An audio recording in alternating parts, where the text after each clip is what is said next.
AP deputy CM Pawan Kalyan కీలక వ్యాఖ్యలు చేశారు. అదేంటంటే అచ్యుతాపురంలో జరిగినటువంటి ప్రమాదంపై అయితే మాత్రం ఆయన తీవ్ర దిగ్భ్రాంతి వ్యక్తం చేశారు. మరోపక్క ఆ కంపెనీపై కూడా కొన్ని కీలకమైనటువంటి వ్యాఖ్యలు చేశారు. ఎసెన్షియా కంపెనీ ఏదైతే ఉందో అందులో అక్కడ ఉన్నటువంటి యాజమాన్యాల్లో వర్గ విభేదాలు ఉన్నాయి. ముఖ్యంగా యాజమాన్య హక్కుల గురించి అయితే మాత్రం కొంతమంది మన కోర్టును ఆశ్రయించినట్లు తెలుస్తుంది. మరోపక్క అందుట్లో ఉన్నటువంటి ఈ యొక్క యాజమాన్య గొడవలతోటే కొంత ఆ కంపెనీలో అయితే మాత్రం లోపాలు కనపడుతున్నట్లు పవన్ కళ్యాణ్ చెప్పడం జరిగింది. గతంలోనే పవన్ కళ్యాణ్ కంపెనీల భద్రతపై అయితే మాత్రం దృష్టి పెట్టాలి అని చెప్పేసి అధికారులను కూడా ఆదేశించాను అని చెప్పేసి పవన్ కళ్యాణ్ చెప్పారు. ముఖ్యంగా మృతుల కుటుంబాలకు తన ప్రగాఢ సానుభూతి తెలుపుతానని చెప్పి ఇప్పటికే 18 మంది అయితే మాత్రం ఈ కంపెనీలో ఈ దుర్ఘటనలో అయితే మాత్రం 18 మంది చనిపోవటం అయితే మాత్రం తీవ్రంగా బాధించిందని చెప్పేసి పవన్ కళ్యాణ్ చెప్పారు. అలాగే క్షతగాత్రులు త్వరగా కోలుకోవాలని చెప్పేసి కూడా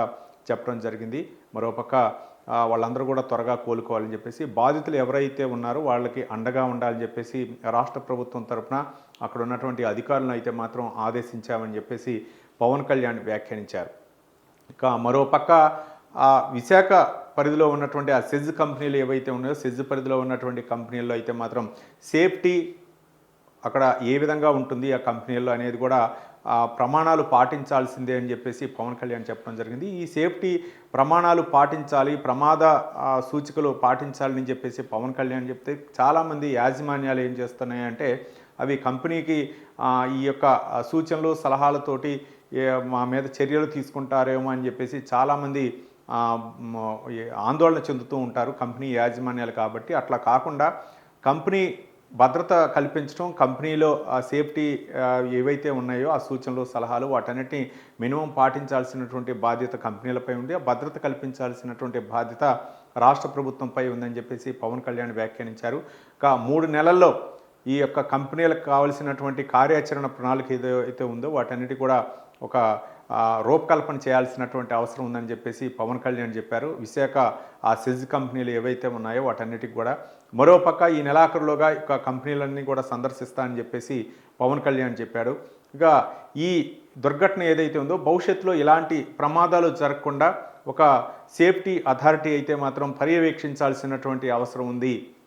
కార్మికులకు భద్రత కల్పించడం, ముఖ్యంగా అక్కడ ప్రమాదాలు భవిష్యత్తులో జరగకుండా నివారించాల్సినటువంటి అవసరం కూడా రాష్ట్ర ప్రభుత్వంపై ఉంది. కాబట్టి కంపెనీల యాజమాన్యాలను పిలిచి చర్చలకు పిలిచి ముందస్తుగానే వాళ్ళకి హెచ్చరికలు జారీ చేయాల్సినటువంటి అవసరం ఉందని చెప్పేసి పవన్ కళ్యాణ్ వ్యాఖ్యానించారు. మరి పవన్ కళ్యాణ్ డిప్యూటీ సీఎం హోదాలో ఈ యొక్క దుర్ఘటనపై అయితే మాత్రం ఆయన విచారం వ్యక్తం చేశారు. కాబట్టి మరోపక్క సేఫ్టీ పరంగా కంపెనీ యాజమాన్యాలతో భవిష్యత్తులో చర్చలు జరుపుతామని చెప్తున్న తరుణంలో మరి అధికారులు ఎలాంటి చర్యలు తీసుకుంటారు, అలాగే యాజమాన్యాలు స్పందిస్తాయా, ఇలాంటి ప్రమాదాలు జరగటం అయితే మాత్రం చాలా బాధాకరం. ఆ కుటుంబాలను అయితే మాత్రం ఎవరు కూడా ఓదార్చే పరిస్థితులు అయితే లేరు.